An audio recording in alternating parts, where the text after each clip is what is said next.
Everyone, Gen Z teacher, education guide is here to tell you some of the important MCQs of reproduction in organisms. So this is the first part of this chapter.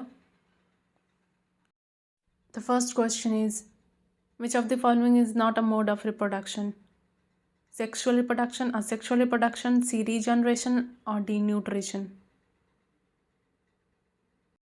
So हम लोग ये options में ही देख सकते हैं कि nutrition कोई mode of reproduction नहीं है, तो ऑप्शन डी सही होगा इस क्वेश्चन का.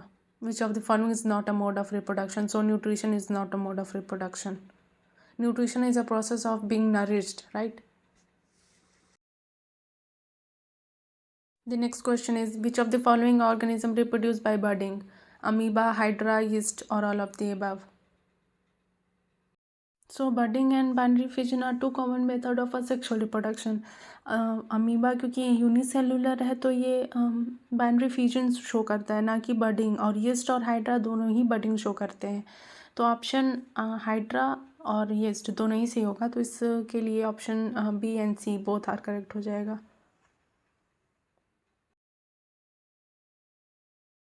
So next question is, which of the following process is not involved in sexual reproduction? Meiosis, fertilization, development of the embryo, or D, all of the above are involved in sexual reproduction.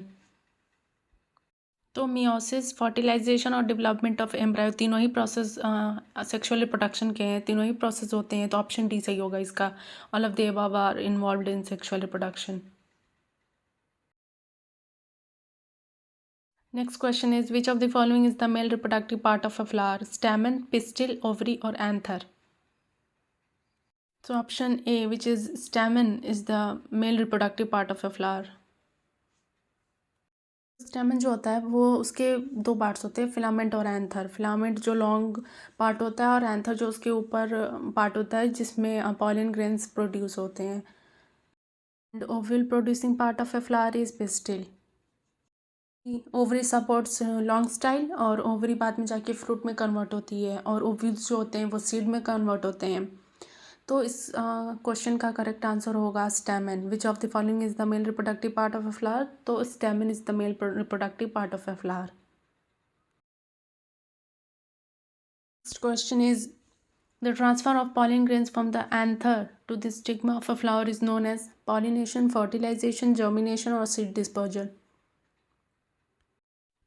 So fertilization is for fusion of two gametes to produce a zygote. Germination is the process from which a plant grows from seed to seedling.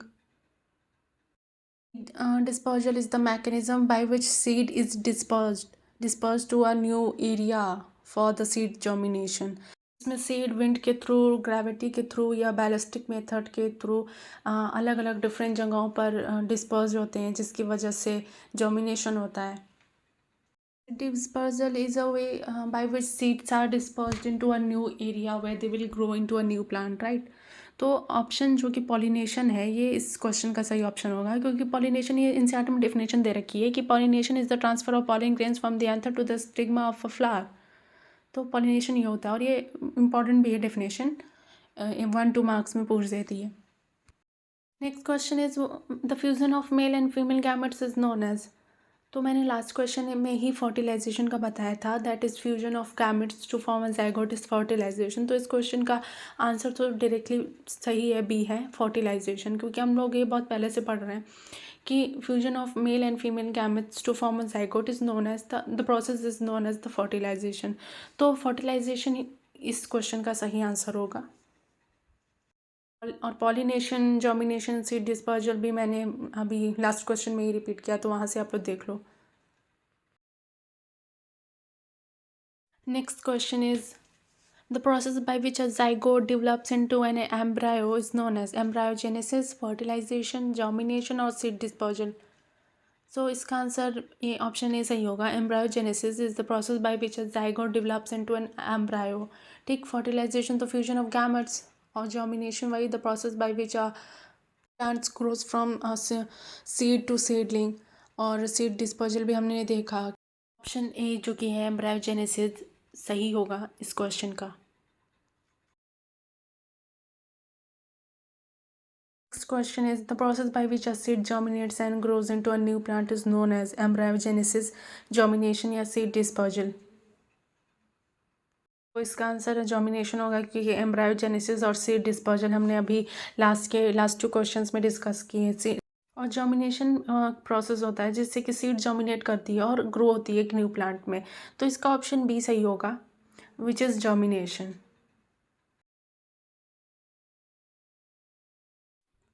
Next question is which of the following is not a part of human female reproductive system, that is ovary, fallopian tubes, uterus और testis. हमें पता है ovary, fallopian tube और uterus ये तीनों ही एक female reproductive system के part हैं। टेस्टिस ये एक मेल रिप्रोडक्टिव सिस्टम का पार्ट है, ना कि फीमेल रिप्रोडक्टिव पार्ट का। तो ऑप्शन डी इसका सही होगा। तो ये लास्ट क्वेश्चन था रिप्रोडक्शन इन ऑर्गेनिज्म के फर्स्ट पार्ट का। भी एक और पार्ट आना बाकी है। मैंने और भी चैप्टर्स के MCQs करा रखे हैं क्लास 12 की बायोलॉजी के, तो उन्हें भी चेक करें। और भी मैं आगे भी चैप्टर्स कंप्लीट कराऊंगी, तो मेरे चैनल के साथ अपडेटेड रहें। और if you find this video helpful then do like, share and subscribe my channel for more videos like this. Thank you.